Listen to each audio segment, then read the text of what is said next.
Stop blabbering on to your clients. If you're not complementing your words with images, you're leaving a lot of money on the table. Today, you're going to learn whether you should or shouldn't be using pitch decks, tip for making good ones, and whether you should or shouldn't be editing them on every call. These are the same tips I picked up after nearly a decade of high-ticket sales and tens of millions of dollars of generated revenue for my clients. Sounds fun? Let's get into it. Alright, what are pitch decks? Well, that's pretty easy, right? They're basically the slides or any presentation you have when you're given a pitch. Pretty obvious. If you're already clicking the video, you should know what they are already. So let's get into whether you should or should be using them or not. Basically, short answer, yes. You should be using them almost always.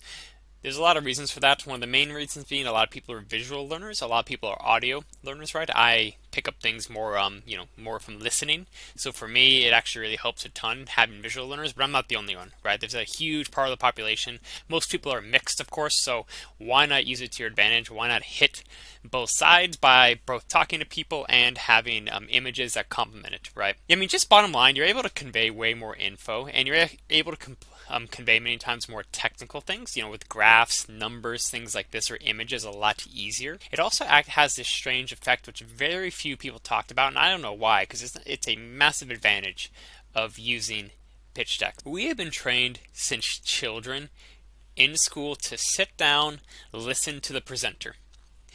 The moment you turn on a presentation, the moment you are that person, quote, the power position, it's like magic. People just revert back to their childhood tendencies, and you'll notice they sit down, be quiet, they take their notes out, they start listening, and actually let you speak. This is huge in sales, guys. As you know, one of the worst things that possibly can happen is you're getting cut off. Hey, what's this? What about that? Where'd you get that number from? Can you back that up? All that crap, right? A huge amount of this is completely avoided the moment you get a presentation on. Okay, so when wouldn't you want to be using them? I mean, basically never. If you like making money, I suggest using them.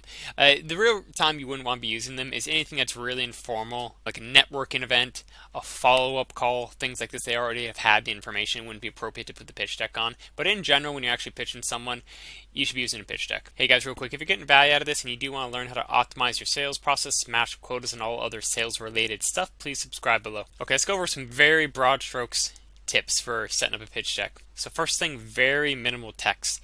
2 words, 5 words, 10 words, not a lot, right? Don't have sentences or anything like that, just a couple bullet points and a few main things. Try to use a lot of numbers, a lot of pictures, and a lot of graphs. They should also match up with what you're saying, of course, as you're talking along.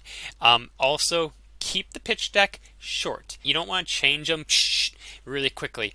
Around 10 slides for your entire presentation. It's okay to be on a slide for 3 minutes, 5 minutes, right? It doesn't really matter. What you don't want to do is just be changing too much. The idea is it complements what you're saying, but the most important part of the presentation is still your words. Now, I get the question a lot, should you be editing your pitch deck for every client?